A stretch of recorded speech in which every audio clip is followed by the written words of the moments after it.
Clements Homebrew coming at ya. What do we got today? We've got an Imperial Red. And this one came to us from Intermezzo 1257.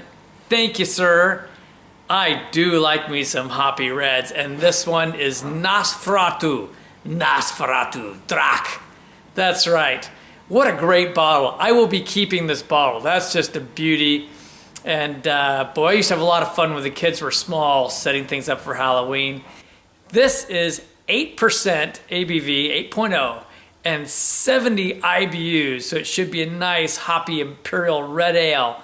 That's right up my alley. That's the kind of thing I like. We've got some great hoppy reds here in Oregon, but I've heard good things about this one from Great Lakes out of Cleveland, Ohio.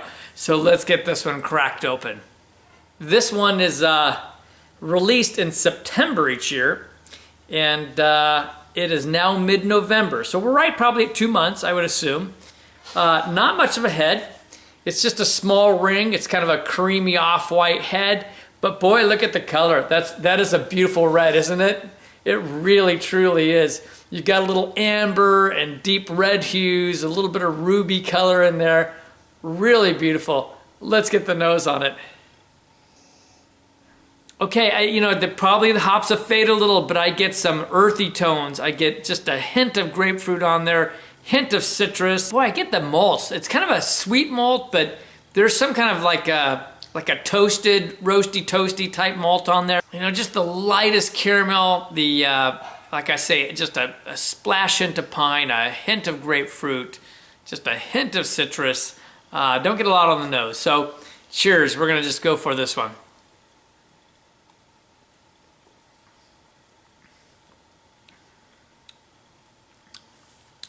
That's a really smooth beer. I think I was expecting a higher hop content. It's very balanced beer, very smooth. They use 2-row, Crystal 77, and a special roast.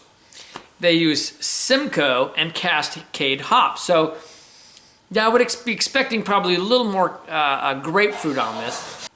I'm getting a lot of earthiness, a lot of earthy hop type taste. A little bit of the herbal type flavors coming through. Actually, a good bit of herbal flavors.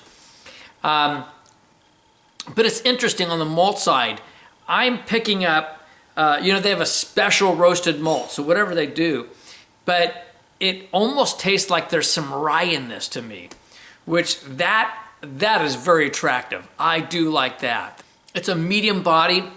There's a nice medium carbonation on it. Like I said, it's kind of smooth.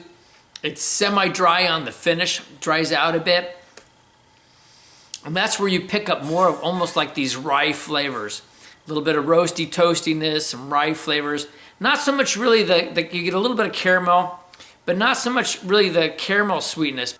The fruit flavors are kind of hard to define though. They're indescript, but those herbal flavors, it's like a potpourri of herbal flavors. You get some like rose hips, and it just does seem like an herbal tea mix. It's almost like there's a hint of spruce in this, and kind of mild. It makes me think of like cedarwood kind of in flavor as well. But at this point, they're very rich, deep flavors, like I say, redwoods, just makes me think of this. And it really is just a beautiful, beautiful beer. It's tasting very, very nice. It's probably fitting. I mean, these deep flavors make me think of dark places, right? Nosferatu. All right, so first we'll start off with style. This is an Imperial Red Ale. It's a different style of Imperial Red. I really like these West Coast ones, but this really falls more on the East Coast style because I do get some of that pine and wood type flavors coming through on this. Actually, I feel like I get dried needles, dried pine needles. All right, so for ratings, I'm really digging on this for an Imperial Red. It's not my typical style, but I'm just really liking this one. I think I've got to give this, it's in the excellent category, a low on the excellent category. I'm giving this a 91.